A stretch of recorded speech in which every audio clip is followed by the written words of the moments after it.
저는 지난주에 믿음의 세 종류의 믿음에 대해서 말씀을 드렸었습니다.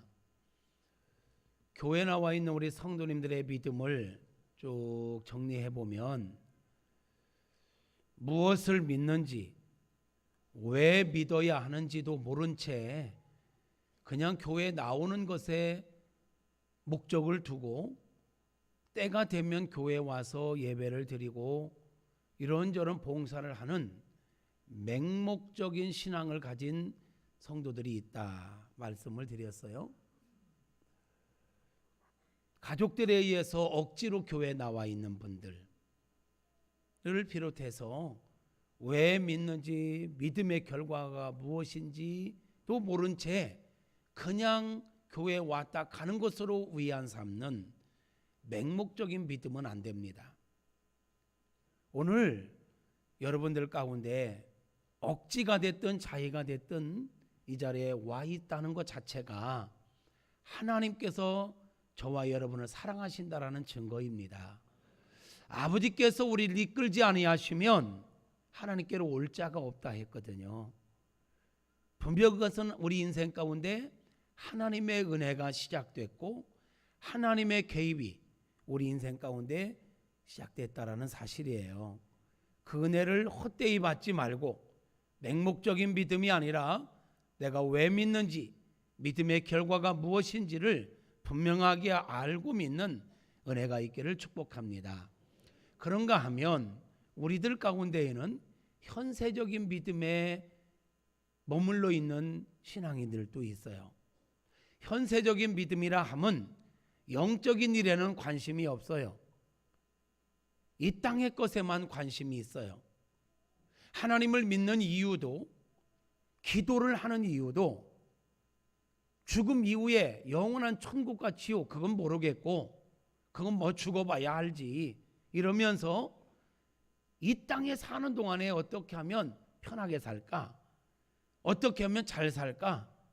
어떻게 하면 잘 먹고 잘 살까? 오직 이 땅의 것에만 마음을 두고 살아가는 성도들, 신앙생활하는 성도들의 믿음을 일컬어서 현세적인 믿음이다. 땅의 것만 추구하는 믿음. 우리가 오늘 읽은 말씀 가운데서도 이 세상에 있는 모든 것이 육신의 정욕, 안목의 정욕, 이생의 자랑에 속해 있다 그랬어요.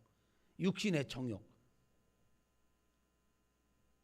먹고 싶은 거, 입고 싶은 거, 성욕, 뭐 등등 이런 육신의 정욕, 또는 안목의 정욕, 보는 거 어떻게 하면 잘 보일까? 사람들에게 어떻게 하면 더 잘 보일까? 멋있게 보일까? 예쁘게 보일까? 등등 여기에 연연하는 것. 이생의 자랑, 어떻게 하면 사람 이 땅에서 명예롭게 될까? 사람들에게 더 인기 얻을까? 오직 이것을 위해서 살아가는 것. 그런데 오늘 우리가 읽은 17절을 보니까 이 세상도 그 정욕도 다 지나간다. 잠시 잠깐 있다가 없어지는 거예요. 명예도, 권력도, 세상의 풍요도 잠시 잠깐 있다가 없어져 버리는 것, 지나가 버리는 것 이겁니다. 그래서 성경은 이야기합니다. 잠시 있다가 없어져 버릴 썩어질 것들만을 위해서 인생을 허비하지 마라. 영혼의 때를 위하여 살아가라. 할렐루야. 그래서 17절에 오직 하나님의 뜻을 행하는 자는 영원하다. 우리가 현세적인 것만을 추구할 것인가, 영원한 것을 추구할 것인가. 그렇다고 해서 이 땅에서의 삶이 필요 없다는 게 아니에요. 가정생활 하지 말라는 게 아니에요. 직장생활 하지 말라는 게 아니에요. 대충 하라는 게 아니에요. 그것만을 위해서 살지 말고 그것을 인생의 목적으로 삼고 살지 마라. 우리의 궁극적인 목적은 영혼의 때에 있습니다. 영적인 것에 있습니다. 영적인 생활을 잘하기 위해서 현세적인 건 과정이고 도구입니다. 할렐루야. 우선순위가 바뀌면 안 되고 주객이 전도돼도 안 됩니다. 내가 왜 존재하는지, 무엇을 위해서 존재하는지를 분명히 알고 살아야 합니다. 여러분이 교회 생활, 교회에 와서 예배드리고 봉사하고 하는 것 외에 직장 생활하고 가정 생활하는 것을 세상 것이라 치부해 버리면 안 됩니다. 그 또한 믿음으로 살고 하나님을 더 잘 섬기기 위한 삶으로 사명감을 갖고 산다면 가정 생활도 신앙 생활입니다. 직장 생활도 주의 일입니다. 그러므로 우리는 직장에 있든 어디에 있든 주님께 하듯 하는 것이고 성실하게 해야 하는 것이고 거룩한 마음으로 거룩한 모습으로 살아가야 하는 것입니다. 사회생활을 죄 짓는 것으로 취급하면 이건 건강한 신앙생활이 아닙니다. 하나님은 우리가 교회에 모여서 신앙 훈련을 받고 하나님 뜻을 깨닫고 삶의 현장으로 나가서 그 말씀을 살아내는 것을 원하세요. 아멘. 교회 안에서는 열심히 하는데 교회 생활은 잘하는데 사회생활을 엉망으로 한다? 이건 신앙생활 잘 못하는 거예요. 하나님 원하시는 거 아니에요? 우리 하나님의 사람들은 교회에 와서 은혜 받고 능력 받고 하나님의 뜻을 깨달았다면 삶의 현장 속에서 하나님의 뜻대로 살아야 하는 것입니다. 저와 여러분의 삶이 그리스도의 향기가 되어지기를 축복합니다. 가정생활도 그리스도의 향기가 되고 직장생활도 그리스도의 향기가 되고 동네 지역의 사람들과의 만남 속에서도 그리스도의 향기로 그리스도의 편지로 살아가는 그러한 삶의 제사, 그런 진정한 삶의 예배자로 살아가는 것, 이게 하나님께서 정말 원하시는 것이고 이게 제자의 삶인 것입니다. 그런데 영적인 것은 관심 없고 하나님의 영광에도 관심 없고 어떻게든지 나만 잘 먹고 잘 살겠다 이것만 추구하는 믿음은 현세적인 믿음이에요. 이 믿음은 구원이 없습니다. 거기에 처음에는 그런 믿음에 있다 할지라도 전진해야 합니다. 영적인 믿음이 있습니다. 맹목적인 믿음, 현세적인 믿음, 세 번째는 영적인 믿음인데 하나님께서 우리의 영의 눈을 열어주시고 영의 귀를 열어주시고 깨닫는 마음을 주셔서 말씀을 들을 때, 설교를 들을 때 말씀이 들려옵니다. 깨달아집니다. 믿어집니다. 그리고 삶 속에서 그 말씀을 실천하게 됩니다. 땅의 것도 중요하지만 영혼의 때를 더 중요하게 여깁니다. 잠시 있다가 없어질 땅의 것만이 아니라 영원한 나라를 사모하고 영혼의 때를 준비하며 살아가는 삶, 그런 신앙을 우리는 영에 속한 믿음이라 하고 우리는 그런 믿음의 사람만이 구원에 이를 수 있다는 것을 압니다. 축복합니다. 맹목적인 믿음의 자리에서 영에 속한 믿음으로 자라갈 수 있기를 바랍니다. 현세적인 믿음의 자리에서 영적인 믿음을 갖게 되어지기를 주님의 이름으로 축복합니다. 오늘은 거기에 이어서 영적인 믿음은 가졌는데 예수님이 나의 구원자 되심을 믿고 예수님이 내 인생의 주인 되심을 내가 분명히 믿기는 믿는데 다 똑같은 건 아니에요. 믿음의 수준이 있어요. 믿음의 단계가 있다는 얘기죠. 그래서 그 믿음의 단계를 오늘 말씀을 중심으로 해서 한번 살펴보면서 나는 지금 어떤 믿음의 수준에 있는가, 나는 어떤 믿음의 단계에 있는가를 돌아보면서 내가 계속 여기에 머물러 있을 것이 아니라 믿음의 진보를 나타내야 되겠구나 깨닫고 결단하고 그대로 살아갈 수 있도록 우리 하나님께서 은혜 베풀어 주시기를 축복합니다. 할렐루야. 오늘 우리가 읽은 요한일서 2장 12절부터 17절에 보면 자녀들아, 아이들아, 청년들아, 아비들아 이렇게 부르면서 뭔가를 이야기해요. 저는 이 말씀을 믿음의 단계로 정리해 보고 싶은 거죠. 첫째, 영에 속한 믿음, 즉 예수님이 나의 구원자 되심을 믿고 예수님이 내 인생의 주인 되심을 믿고 영혼의 때에 대해서 천국과 지옥이 있음도 내가 아는데 믿음에는 단계가 있다는 거예요. 첫째는 갓난아이의 믿음이 있어요. 갓난아이의 이제 막 태어난 아기와 같은 믿음. 여러분, 어머니 뱃속에서 갓 태어난 아기의 특징은요, 분별력이 약합니다. 스스로 할 수 있는 것들이 아주 제한되어 있습니다. 심지어는 대소변도 못 가립니다. 일부 예배 때는 좀 리얼하게 똥오줌도 못 가린다 했는데, 제가 지금 똥오줌 소리를 하는 이유는 졸린 분들 잠 좀 깨시라고. 갓난아이의 특징은 대소변도 못 가려요. 심지어는 엄마 아빠 소리도 못해요. 그럼에도 불구하고 분별력도 약해요. 스스로 할 수 있는 것도 제한되어 있어요. 대소변도 못 가려요. 엄마 아빠 소리도 못해요. 그럼에도 불구하고 태어나서 존재하는 것 자체로 사랑받고 너무너무 귀한 존재라는 건 분명합니다. 여러분은 아니세요? 여러분 아기가 태어나서 대소변 못 가리면 야 이놈의 새끼야 너는 아직도 대소변 못 가리냐고 혼내십니까? 대소변 못 가려도 그냥 존재 자체로 예뻐. 그래서 우리 엄마들이 아기들 똥 싸도 어이구 내 새끼 똥 쌌어 어이구 이뻐라, 아이고 내 새끼 똥은 냄새도 안 나네, 그러면서 똥 싸도 이쁘대. 이게 이 아기 때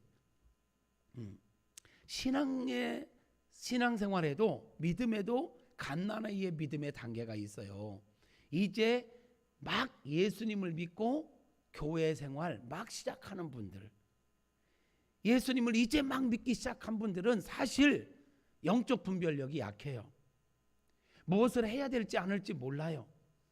신앙생활도 스스로 하기에는 아직 힘이 없어요. 대소변을 못 가리듯 먹을 건지 먹지 말 건지 갈 건지 할 건지 말 건지도 몰라요. 어떤 분들은 교회 오시는데 신방 갔는데 저 목회자에게 목사님도 한잔 하시지요. 이렇게 무례한 사람이 있나? 근데 이 사람 무례한 게 아니야. 목사님도 한잔 하는 줄 아는 거야. 이만큼 분별력이 약하다는 거죠. 그래서 저는 또 이렇게 무례한 사람이 있나 하지 않고 저는 어제 끊었습니다. 이렇게 대답을 해주지요. 어제 끊었습니다. 하죠. 그러니까 목회자가 뭘 하는지 먹는지 마시는지 뭘 이걸 모르는 거예요. 이게 영적 갓난아이의 모습이에요. 갓난아이의. 그런데 그렇게 해도 교회 나와주는 것만으로도 그렇게 이쁠 수가 없어. 주일날 안 빠지고 나와주는데 얼마나 귀하게 여겨지는지 몰라요. 와서 봉사하는 것도 아니에요. 아직 뭐 사회생활 속에 그리스도의 향기로 살아가는 거 아니에요. 그럼에도 불구하고 예수님 믿고 교회 나오는 것 자체가 너무너무 귀해. 귀해요. 교회 안에는요 이런 갓난 어린아이의 믿음의 소유자들이 많아야 됩니다. 지금 여러분 갑자기 헷갈렸어요. 아니 그렇게 믿음 없는 사람들이 교회에 많으면 어떻게 하나? 여러분들이 그런 갓난아이로 있으란 얘기가 아니에요.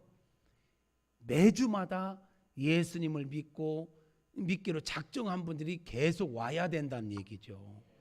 교회에 새신자가 계속 있어야 합니다. 할렐루야.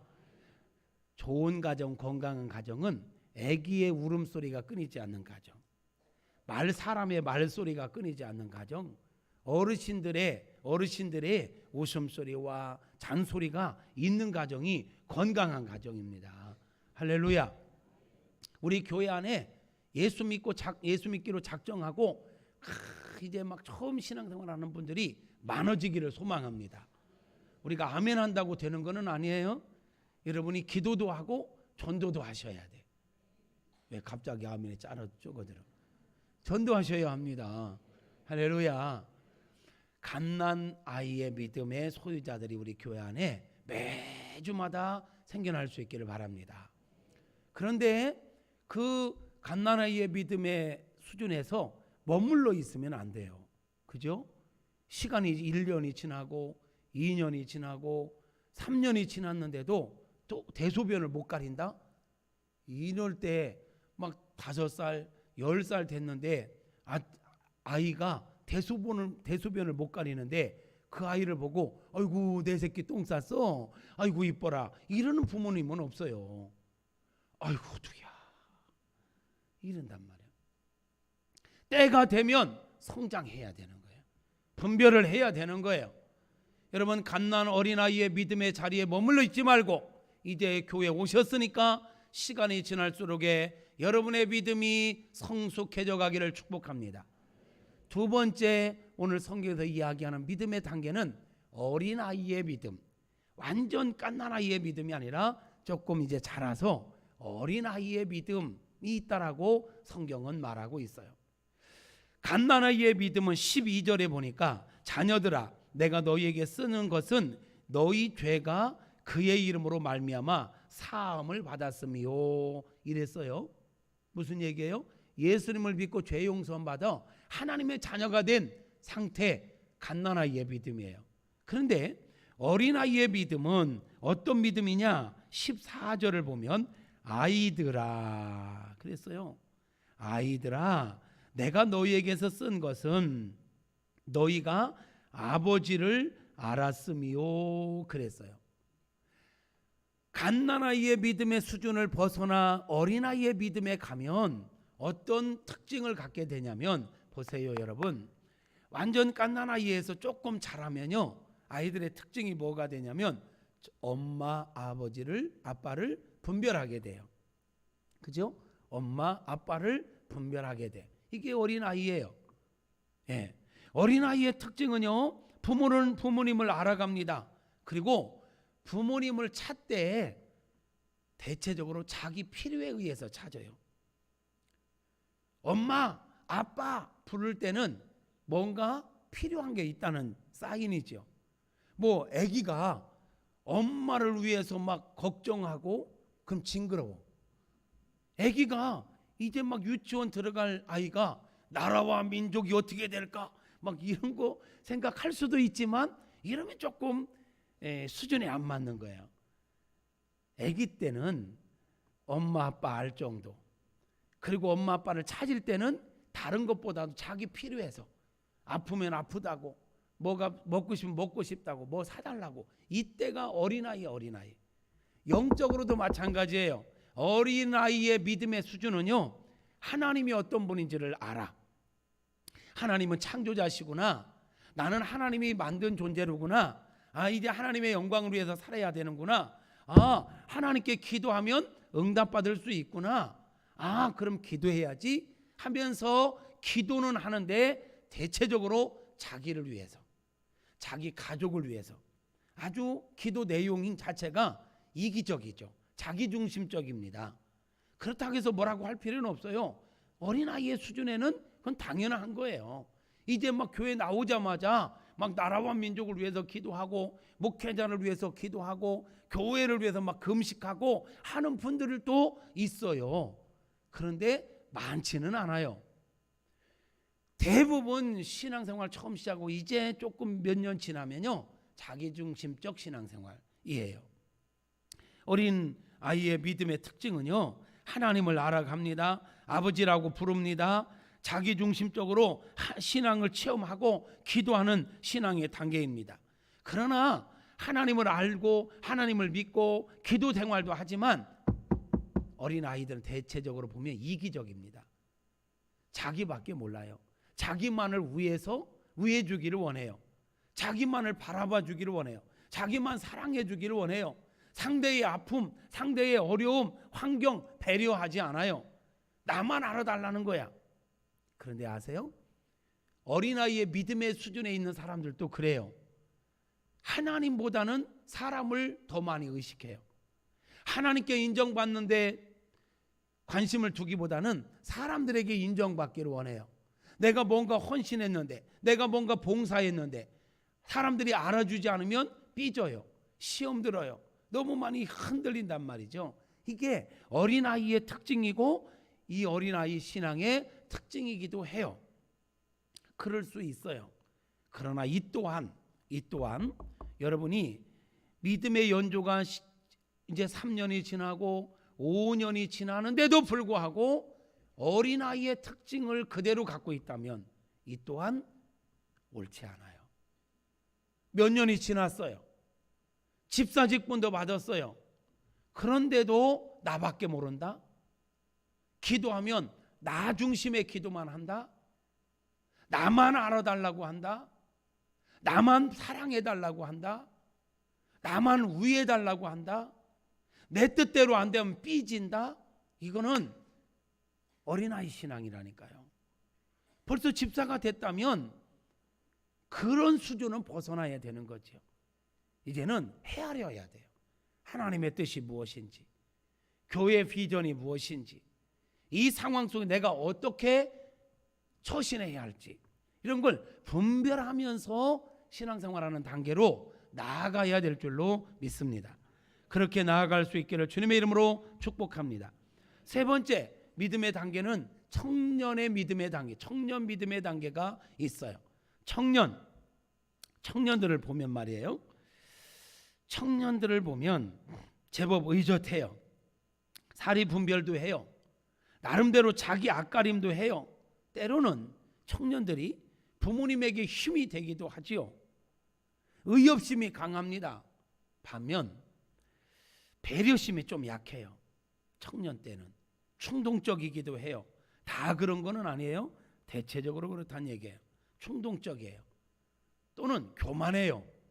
청년 때는 자기가 배운 지식과 아는 것들이 막 다라고 생각을 해요. 그리고 막 그게 절대 옳다고 생각해요. 그래서 어른들도 막 무시해요. 때로는 부모님도 무시해요. 부모님도 무시해요.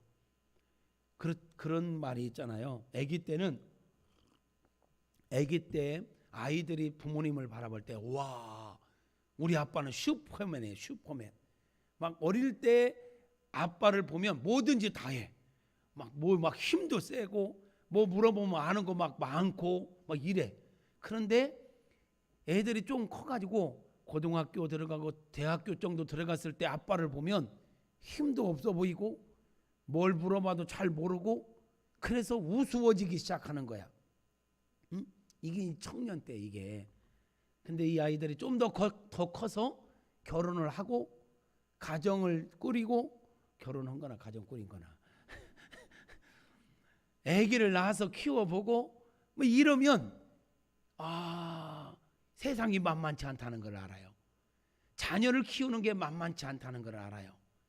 그때는 청년기 때는 아버지가 우스워 보였는데, 엄마가 우스워 보였는데 자기가 결혼하면 잘할 것 같아. 그래서 청년 애들이 하는 말이, 나는 애 낳으면 그렇게 안 키울 거야. 키워봐라 이놈의 새끼야. 꼭 너 같은 놈의 새끼 나왔으면 좋겠다. 이런 말 막 나오잖아. 우스워 보이는 거야. 그런데 청년 때는 막 교만하고 막 건방을 떨어요. 근데 결혼해서 애를 키워보면 이제 그때부터는 아버지와 어머니가 존경스러워져. 야, 그때 어떻게 견디셨지? 나 같은 꼴통을 어떻게 참아주셨지? 뭐 이러면서 어머니 아버지가 막 존경스러워지고, 야, 그 힘든 시대를 어떻게 가정을 일구면서 그 어려운 시대 속에서 어떻게 우리를 다 양육했지? 막 이게 크게 보이는 거야.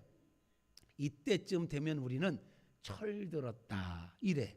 철들었다 이래. 예. 그게 이제 청년기죠. 예. 이 청년의 때에는요, 다른 사람을 판단도 잘합니다. 막 정죄도 합니다. 그리고 사랑보다는 원리와 원칙을 중시해요. 그래서 자기 뜻에 안 맞고 뭔가 이론에 안 맞으면 막 따집니다. 반항을 하기도 합니다. 그건 아니지 않습니까? 막 이러면서 막 데모도 하고 뭐 이렇게 합니다. 그런데 이들에게 약한 것은 인생의 깊이가 없어요. 약해요. 충동적이고 이론적으로 알아도 그걸 두루 이렇게 포괄적으로 볼 수 있는 눈이 약합니다. 그래서 참 이 부딪힘이 많습니다. 열심히 하는데 주변 사람들에게 상처도 주고 주변 사람들에게 아픔도 줘요. 근데 청년 믿음의 단계에 있는 사람들이 그래요. 청년 믿음의 단계에 있는 사람들을 보면 제법 의젓합니다. 의리도 있습니다. 일도 열심히 합니다. 때로는 교회 힘이 되기도 합니다. 때로는 목회자의 목회 사역에 힘이 되기도 합니다. 그런데 안정이 안 됩니다. 그런데 열심히 일을 하는데 일을 하면서 부딪힘도 많습니다. 상처를 주변 사람들에게 상처도 많이 줍니다. 왜? 사랑보다는 이론과 원리 중심으로 뭔가를 추구하기 때문에 막 자기가 생각하는 이대로 일이 안 되면 안 되는 것 같아. 그래서 막 자기 목소리를 키웁니다. 그래서 자기 고집대로 기관을 이끌어 가려고 하고 구역을 이끌어 가려고 하고 교회를 막 좌우 막 흔들려고 합니다. 그러면서 막 뜻대로 안 되면 막 뒤집어지기도 하고 그 교회를 혼란스럽게 하기도 한다라는 얘기죠. 이게 청년기. 교회 안에 오늘날 우리 조국교회 안에 청년기에 속한 믿음의 사람들이 참 많습니다. 그 층들이 많습니다. 여러분, 이 청년기 믿음의 단계에 있는 분들이 신경 써야 될 게 뭐냐면 하나님의 말씀을 많이 읽고 듣고 암송하고 공부해야 합니다. 할렐루야. 오늘 청년기의 믿음에 속한 사람들 13절을 보면 13절 중간에 보면 청년들아 내가 너희에게 쓰는 것은 너희가 악한 자를 이기었음이라. 14절 중간에도 청년들아 내가 너희에게 쓴 것은 너희가 강하고 하나님의 말씀이 너희 안에 거하시며 너희가 흉악한 자를 이기었음이라. 청년들의 특징은 이겨요. 승리해요. 그런데 언제 승리하느냐? 그들 안에 하나님의 말씀이 거할 때, 말씀 안에 거할 때. 승리도 하지만 힘도 있지만 열심도 있지만 거칠어 아직 다듬어지지 않았어요. 그래서 말씀을 더 많이 보고 말씀을 통해서 내가 어떻게 살아야 될지를 말씀을 근거로 해서 살아가야 돼요. 내 기준, 내 경험, 내 상식을 중심으로 해서 막 정죄하고 교만 떨고 이럴 게 아니라 성경이 무엇을 말하는지를 보면서 말씀대로 내 신앙을 다듬어 가야 되는 것입니다. 할렐루야. 그래서 시편 119편 9절부터 11절을 보면 청년이 무엇으로 그 행실을 깨끗하게 하리까? 주의 말씀만 지킬 따름이니이다. 내가 전심으로 주를 찾아 싸우니 주의 계명에서 떠나지 말게 하소서. 내가 주께 범죄하지 아니하여 주의 말씀을 내 마음에 두었나이다. 이래요. 청년이 하나님의 말씀을 따라 살아갈 때 다듬어져서 죄를 짓지 않는 거예요. 그러니까 청년이 무엇으로 그 행실을 깨끗게 하리까? 주의 말씀을 따라 살아간다는 거예요. 주의 말씀을 내 마음에 두고, 예를 들면 이런 거예요. 저는 어저께 금요일 저녁에도 그런 말씀을 드렸어요. 교회 생활, 교회에서 일할 때 너무 완벽하게 하는 것도 중요하지만 완벽하게 하겠다고 주변 사람들에게 상처를 준다든지 주변 사람들을 막 힘들게 한다든지 이러면 안 된다.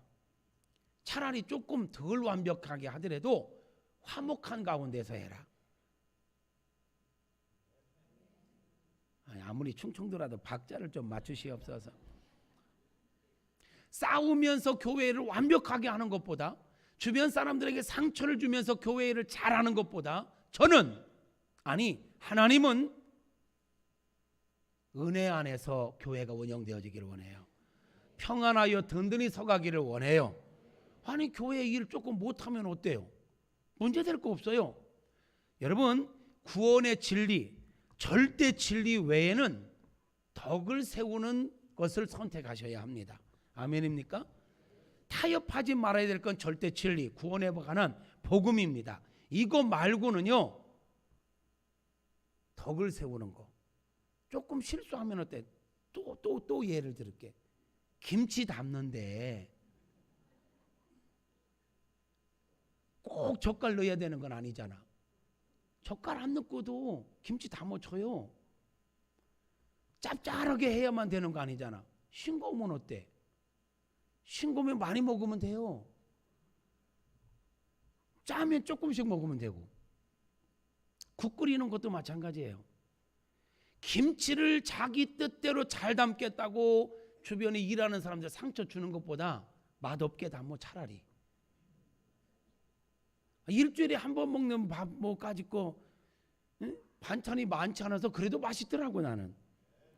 하여튼 교회에서 밥 먹어서 반찬 투정하는 인간들은 십자가에 못 박아버려야 돼.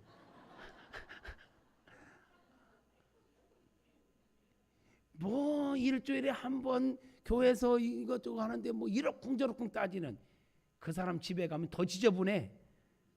뭐 청결하지 않다. 보이면 가서 설거지 해. 제가 원하는 건 완벽하게 하려고 하지 말고 덕스럽게 해라. 할렐루야. 교회 안에서 큰 소리 내고 교회 안에서 자기 목소리 높이는 사람은 바보예요, 바보. 신앙생활의 기본이 뭡니까? 제자도의 기본이 뭡니까? 누구든지 나를 따라오려거든 자기를 부인하고 자기 십자가를 지고 나를 쫓을 것이니라 그랬어요. 신앙생활의 기본은 나를 십자가에 못 박는 것부터 시작되는 거예요. 육신의 이 모든 걸 죽이는 것부터 시작되는 거예요. 그런데 교회에 와서 자기 목소리를 낸다, 자기 색깔을 막 드러낸다. 이것은 나 안 죽었습니다, 나는 육에 속한 사람입니다, 나는 바보입니다, 이거 큰 소리로 외치는 거요. 교회요 별의별 사람들이 몰립니다. 여러분 옆에 있는 사람들 보세요. 살짝 다 한 성깔들 합니다. 다 한 고집들 합니다.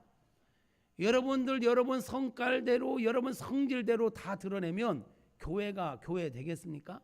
하나님의 영광 드러나겠냐고요. 좋게 말할 때 성질 좀 죽이시옵소서. 옆에서 누가 막 성질 내려고 하면 십자가에 못 박아야 되겠구만 이래. 당신 안 죽어서 사람이 다 실족하잖아. 성경은 주님이 뭐라고 합니까? 어린아이 한 명이라도 실족시키는 건 차라리 연잔맷돌을 목에 달리고 깊은 바다에 빠뜨리는 게 낫다 했어요. 나의 성질 때문에 내가 성숙하지 못한 것 때문에 다른 성도들을 실족시키면 안 돼요. 그러므로 저는 우리 주님은 우리가 교회 생활을 하되 교회 생활뿐만 아니에요. 가정생활이든 직장생활이든 덕을 세우는 자가 되기를 원하십니다. 절대 진리가 아닌 이상은 양보하세요. 아멘 않는 것이 다 위험해. 지금 양보하시옵소서, 배려하시옵소서, 두루 살피시옵소서. 교회는 언제나 웃음소리가 있어야 돼요. 감사가 있어야 돼요. 교회에서 절대로 싸우면 안 돼요. 교회에서 절대로 자기 색깔을 드러나면 안 돼요. 누르시옵소서. 자기를 복종시키시옵소서. 할렐루야. 물처럼, 물은요 시냇물을 보면요 흐르다가 앞에 막아서면 흐릅니다. 굽어집니다. 그냥 유유히 모든 상황에 적응하며 부드럽게 내려갑니다. 대쪽 같은 이거 옳지 않습니다. 절대로 다른 사람들 무시하지도 마시고, 성경은 뭐라고 얘기합니까?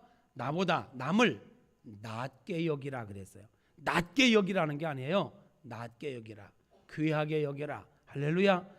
그래서 하나님의 말씀을 마음에 두라는 거예요. 자꾸 내 눈에 나보다 사람들이 우스워 보인다. 내가 아직 성경적인 사람이 아니야. 나는 아직 어린아이야. 그러면 어린아이 믿음을 가진 거야. 누가 뭐라 해도 내가 사람을 우습게 여기기 시작하면 내 수준은 아직 바닥이다 생각돼야 돼요. 성숙한 사람은 절대로 다른 사람을 무시하지 않습니다. 혹 내가 볼 때 다른 사람 좀 부족한 게 보이면 성숙한 사람은요 표시 안 나게 도와줍니다.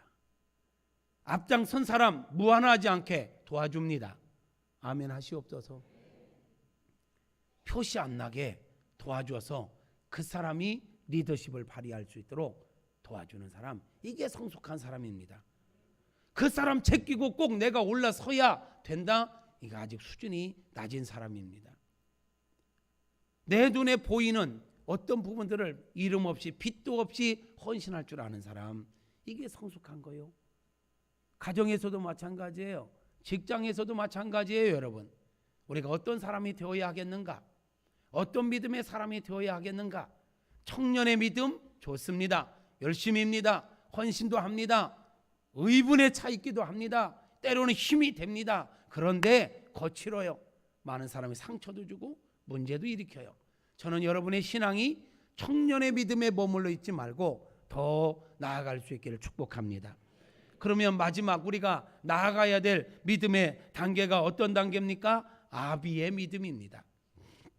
오늘 성경을 보면 아비들아 그랬죠?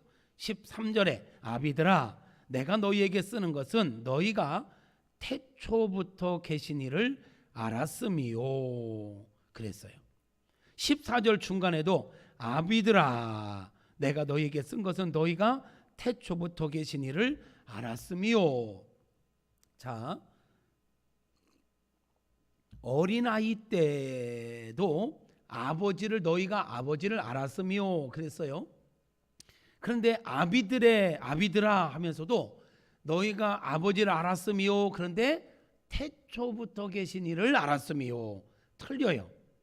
아이들이 아버지를 아는 수준과 아버지가 돼보고 어른이 돼보고 나서 아버지를 아는 수준은 분명히 다릅니다. 다르고 말고요. 하나님에 대한 지식도 이제 교회 생활 5년 차가 아는 것과 아비들의 믿음의 수준에 있는 자가 아는 것과 다릅니다. 제가 청년 때 믿음, 청년 때 하나님을 아는 것과 개척 초기에 하나님을 아는 것과 지금 제가 하나님을 아는 것과 이렇게 돌아보면 다릅니다. 깊이가 다릅니다. 느낌이 다릅니다. 아비들의 믿음은요, 숙성된 믿음입니다. 하나님의 의도를 알아채는 믿음입니다. 이런 믿음을 우리가 가져야 될 것입니다. 할렐루야. 아비들의 특징은요, 자녀가 있습니다. 자녀들을 위해서 기꺼이 희생할 줄 압니다. 자녀가 잘 되는 것을 기쁨으로 여깁니다. 아버지가 돼가지고 자녀들을 위해서 희생하지 않는다. 그는 성숙하지 않은 아버지예요. 자녀들이 잘 되는 것을 기뻐하지 않고 자녀들과 경쟁한다. 이거 웃기는 아버지예요. 응? 아버지의 특징은요, 배려심이 있습니다. 이해심이 있습니다. 이론적으로 뻔히 압니다. 이놈들이 거짓말 치는 거 압니다. 얘들이 지금 건방 떨고 있다는 거 압니다. 옛날 같으면 같이 싸우겠지만 아버지는 싸우지 않습니다. 참습니다. 속아줍니다. 당해주기도 합니다. 모르는 척합니다. 그렇게 해서라도 네가 자존감을 높일 수 있다면 그래, 아버지가 당해줄게, 이겁니다. 그러면서도 그놈이 잘 되면 기뻐합니다. 이게 아버지입니다. 이게 어머니입니다. 지식적으로도요, 이론적으로 그냥 아는 걸로 끝나지 않고 경험적으로 알아요. 경험적인 지식, 경험적인 지혜가 있습니다. 여유가 있지요. 이론보다는, 원칙보다는 사랑을 우선으로 행동합니다. 사랑이 앞섭니다. 청년 때는요, 사랑보다는 원칙과 이론을 앞세우지요. 근데 아비들은 이론과 원칙보다 사랑이 앞섭니다. 은혜의 법입니다. 율법대로 하지 않습니다. 은혜의 법이 용납하는 겁니다. 이해하는 겁니다. 참는 것입니다. 아비의 믿음의 특징도 똑같습니다. 하나님을 알아도 다릅니다. 깊이가 다릅니다. 그리고 여러분, 아비가 되려면요, 자녀가 있어야 되고 자녀들을 키워봐야 돼. 그래야 진짜 아버지를, 어머니를 이해해. 영적인 것도 마찬가지더라고요. 여러분, 내가 전도를 해서 그 사람이 갓난아이의 믿음의 단계를 지나 어린아이의 믿음의 단계를 지나 청년의 믿음의 단계를 지나기까지 그 한 영혼을 세우기 위해서 나의 모든 걸 쏟아부어 본 사람은 영혼이 얼마나 귀한가를 압니다. 그런데 전도도 안 해보고 영혼을 세우기 위해서 자기 희생을 안 해본 사람은 영혼을 우습게 여깁니다. 목회자도요, 생계척을 해서 교회를 세운 목회자와 다 그런 건 아닙니다. 절대적인 건 아니지만 보편적으로 보면 개척해서 교회를 세워간 목회자들은요, 영혼에 대한 남다른 애정이 있습니다. 얼마나 귀한지를 압니다. 한 분이 얼마나 귀한지를 압니다. 한 영혼이 얼마나 귀한지를 압니다. 그러나 다 세워진 교회에 그냥 부임해서 간 목사님들 다 그런 건 아니라 했어요. 그런 분들 중에 많은 분들이 영혼의 귀함을 모릅니다. 교회의 귀함을 잘 모릅니다. 그래서 자기 성질대로 할 때가 많습니다. 안 오면 말지 뭐. 영혼이 떨어지는 거에 대한 부담이 없습니다.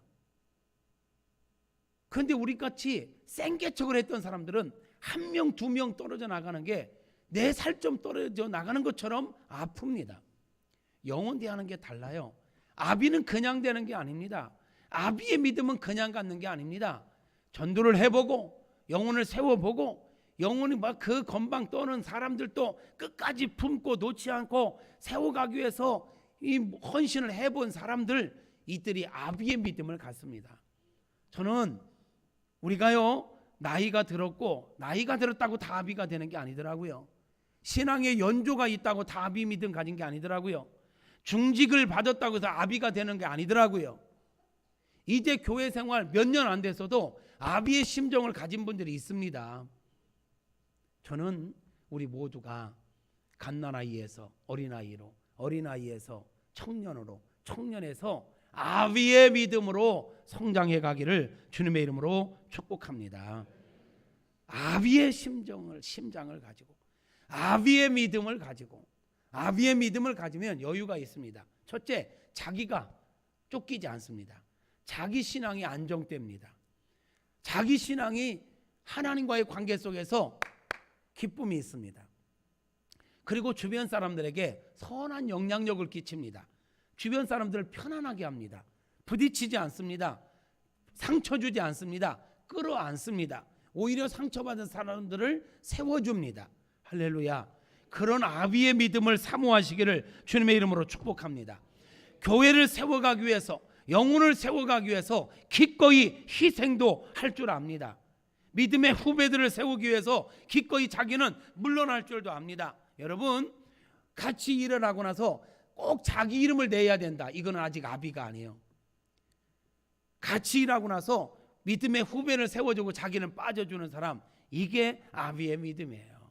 아직도 우리가 10수년 20수년 직분은 중직 이름에도 불구하고 내 이름 내기를 좋아하고 다른 사람 내 이름 상처 주고 주저앉히고 이러기를 좋아한다면 죄송하지만 여러분은 성인 아이의 믿음을 갖고 있는, 몸은 성인이로되 수준은 어린아이라 말이에요. 얼마나 웃겨요. 얼마나 웃기냔 말이에요. 여러분, 지난 수요일날도 김철규 목사님 통해서 그런 말씀 들었지만 요한복음 12장에 가면 나사로 이야기가 나오지요. 11장에 죽은 나사로가 살아났어요. 그래서 너무너무 감사하게 그 집안에서 예수님을 위해서 잔치를 벌였어요. 나사로는 존재 자체로 하나님께 영광이 되었고 사람들에게 영향력을 끼쳤어요. 우리가 중직을 받았다라는 거, 목사가 됐다라는 거, 존재 자체로 하나님께 영광이 되고 사람들에게 영향력을 끼쳐야 합니다. 할렐루야. 신앙생활 20년 30년 됐다면 존재 자체로 그 영향력이 있어야 돼요.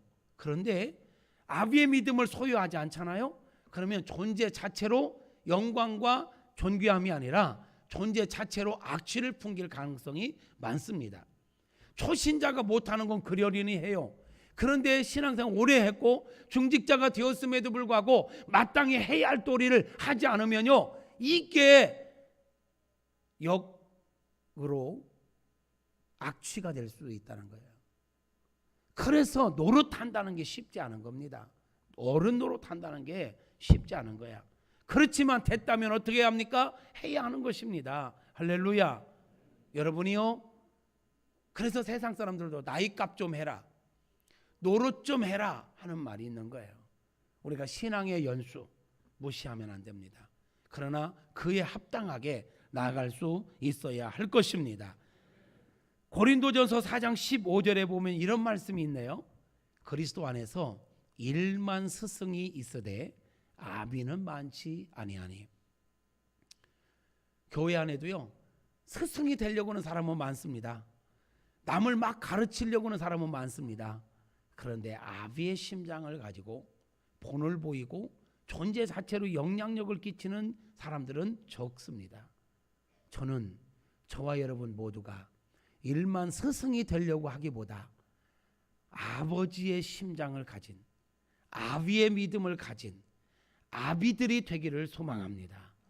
우리 교회 안에 아비의 신앙을 가진 분들이 많이 일어날 수 있기를 주님의 이름으로 축복합니다. 아비의 신앙, 아비의 신앙. 오늘 설교 어렵지 않습니다. 갓난아이의 특징, 어린아이의 특징, 청년의 특징, 아버지의 특징을 보면서 내 믿음은 지금 어디에 있는지 여러분 점검해 보세요. 여러분의 믿음의 수준은 지금 어느 수준에 있습니까?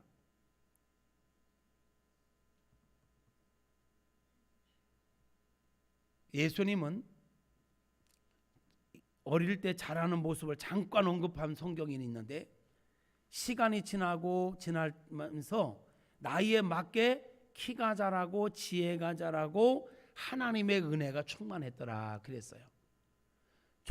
저는 우리가 믿음의 연조에 맞게 영적인 키도 자라고 영적인 지혜도 자라고 영적인 하나님의 은혜도 풍성할 수 있기를 소망합니다.